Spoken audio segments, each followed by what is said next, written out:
Welcome back, Blue Devils. It's going to be a great year.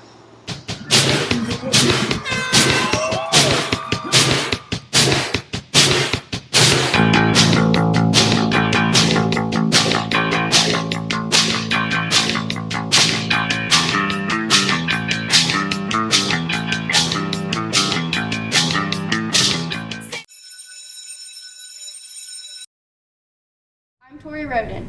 And I'm Cameron Nash, and this is the BDP Beat. A brand new school year always brings lots of promise. This year was no different. We sat down with Mr. Langford to get an idea of what students from all walks of life can look forward to this year. I think we'll have another great year. I look forward to seeing our students excel in academics and in athletics and in all of our extracurriculars, in band and HOSA and marketing and DECA and everything that we do. We always do really well. I look forward to another outstanding year there.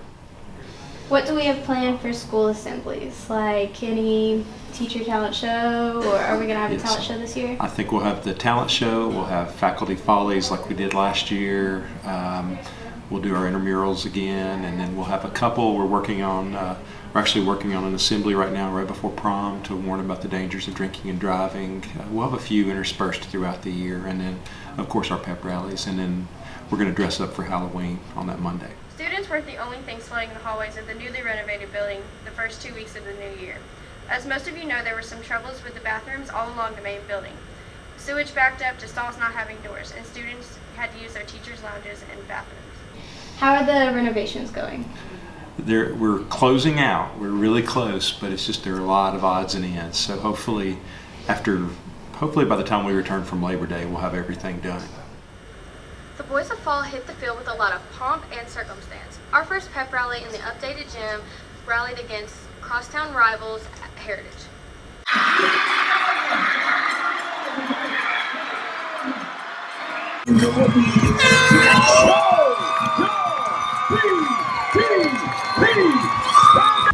Size did not matter in this battle of the home turf. The Patriots oversized the Devils, but they did not overpower us. Our defense held the Invaders to only 2 touchdowns, one of which was the outcome of a questionable pass interference call. Blue Devil penalties ultimately sealed the fate of the game, with the Patriots taking home the win.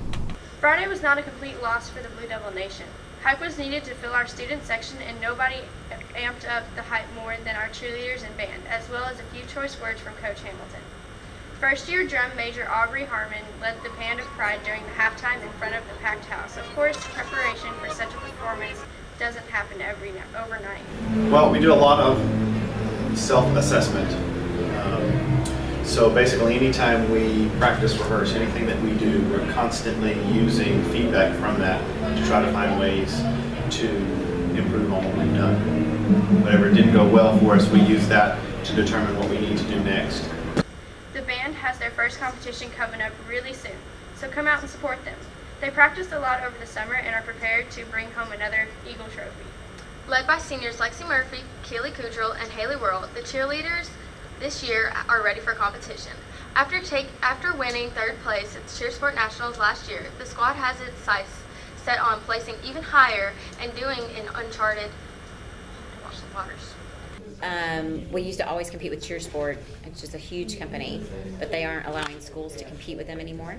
So I had to kind of switch, and I'm going with a different tournament per se. So I don't know necessarily how many schools are going to be there or that kind of thing. So our girls are going to be ready, but it's just a matter of I'm not as familiar with those competitions. We've talked about our Boys of Fall, but what about the Girls of Fall? That's right. Soccer season is underway now in the Lady Devils as well as in volleyball. Co-ed sports and activities are underway too. The golf and cross-country teams continue to train and compete, while our future farmers of America already are competing in horse judging events. We ran just last week in a meet down in Fairview, and we had several athletes who fared very, very well. They did very well. We had 2 of them that ended up medaling. Matter of fact, one of them was Erica Moore. She finished 8th. And then, she finished 13th. Jim Hedrick finished 8th. And so, which is really good for the program. We've only scraped the surface of what is all going on. So where do we get the funds to do so much at our school? We get money from the county and state, no doubt, but it's the magazine drive that fuels a lot of our academic activity. We hope to have a $30,000 goal and 70% participation. And then the final turn-in is when if you sell 4 and turn it in on that day, you get your cookout ticket, which basically means instead of just going outside, we actually feed you, and there'll be like burgers and hot dogs and all of that. So Are there any? obviously the biggest incentive is that for you guys to get the 70% so you can have cell phone friendly cafeteria. That's all the time we have now. Tune in next month where the Blue Devils will make a splash for the very first time. Also, we'll explore hair color and how it relates to your education. That and more in our next broadcast. Don't forget, the BDP welcomes your ideas and stories that need covering. Until then, find us on the TEEB app and Facebook. Have a great year.